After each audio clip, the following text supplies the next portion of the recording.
sa balita nationwide. Ang COMELEC plano raw mag-train ng 1,000 Coast Guard personnel para po sa BARM elections. Brigada Sheila Matibag, i-brigada mo! Brigada! Live report! Target magpatulong ng Commission on Elections sa COMELEC sa Philippine Coast Guard o PCG para i-assist ang mga botante sa nalalapit na BARM Parliamentary Elections o BPE. Sa isang panayam, sinabi ni COMELEC Chairperson George Garcia na pinag-aaralan nila ang pagde-deploy ng mga tauhan ng PCG sakaling kailanganin ang serbisyo ng mga ito sa October 13 polls. Dagdag pa niya, naghahanda sila para i-train ang mga Coast Guard personnel para maging miyembro ng Electoral Board sakaling may mga guro na hindi makapagseserbisyo sa botohan.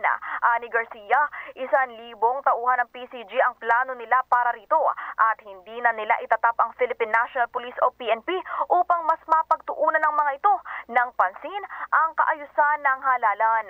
Sa huli, sinabi ng poll chair na mangangailangan sila ng higit kumulang 9,000 Electoral Board members para sa BARM Parliamentary Election.